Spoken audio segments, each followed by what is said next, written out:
मुझे जब बोला गया था कि आप भी कुछ पूछे, तो यहाँ पर बैठे बैठे आपकी जब बातें सुन रहा था तब मुझे एक मन में विचार आया कि इस जम्बूद्वीप में बौद्ध धर्म और जैन धर्म ये समकालीन थे।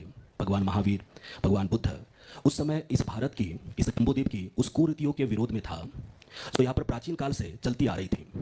और सबसे पहले संसार में अगर किसी ने इस संसार में कुरीतियों की, अंधश्रद्धाओं के विरोध में अगर किसी ने शंख बजाया होगा तो वो थे भगवान महावीर और भगवान बुद्ध। परंतु ऐसा क्या कारण रहा कि आज जैन धर्म जो है केवल भारत तक ही सीमित रहा और बौद्ध धर्म विश्व के विभिन्न कोने कोने में चला गया? तो क्या इसे हम लोग कहेंगे कि बौद्ध धर्म ने कुछ विचारों में परिवर्तन किया है? क्या जैन धर्म ने उसमें कोई परिवर्तन नहीं किया है, उसकी वजह से वो भारत तक सीमित रहा? क्या उसे भारत के बाहर भी नहीं जाना चाहिए था?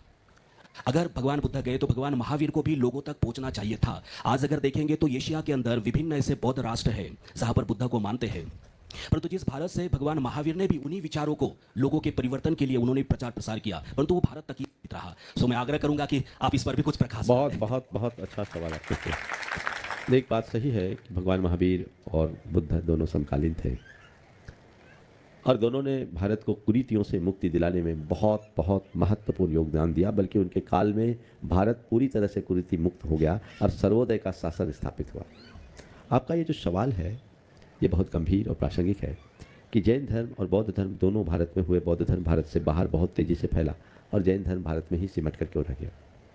इसके पीछे की एक बड़ी वजह, बौद्ध धर्म में जो चर्या हुई वो चर्या में कालांतर में इस तरह की व्यवस्था हुई जिसमें मांस भक्षण को भी स्वीकार कर लिया गया और अपेक्षाकृत चर्या मध्यम मार्गी थी। ऐसा भी कहा जाता है कि बुद्ध ने पहले दिगंबर साधना को स्वीकार किया था, पर उसमें उन्हें कोई उपलब्धि जैसी नहीं दिखी, तो एक बार फिर वो मुड़े और उन्होंने नाति काम नाति कष्ट का मध्यम मार्ग अपनाया।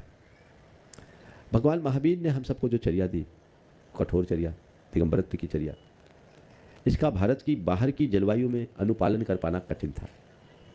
इसमें किसी भी प्रकार का कॉम्प्रोमाइज नहीं किया गया। बौद्ध धर्म में तो इतना स्वीकार कर लिया गया कि सीधे मांस नहीं खाओ करना बौद्ध धर्म का मूल है, लेकिन मरे हुए प्राणी के मांस को खाने की अनुमति कालांतर में दी गई। पर जैन धर्म में किसी भी प्रकार की शिथिलता को स्वीकार नहीं किया गया। निकल जाने दो आराम से। जैन धर्म में किसी भी प्रकार की शिथिलता को स्वीकार नहीं किया गया। कोई भी धर्म बाहर तब फैल पाता है जब उसके प्रवर्तक वहाँ पहुँचते हैं। जैन मुनि जो जैन धर्म के प्रवर्तक थे वो एशिया के कुछ देशों तक सीमित रह गए, सर्वत्र नहीं जा पाए। दूसरा, समुद्री मार्ग पर जैन मुनि नहीं चल सकते, ये भी जैन धर्म के जगत व्यापी होने में बाधक बनी। आप सबके साथ ये अनुकूलताएं थी, इसलिए आप फैले। अच्छी बात है। हम तो एक ही बात जानते हैं, पूरे संसार में बीमारी है और बीमारी की चिकित्सा होनी चाहिए। जिस रीति से हो जाए संसार स्वस्थ हो, ये प्रयास होना चाहिए।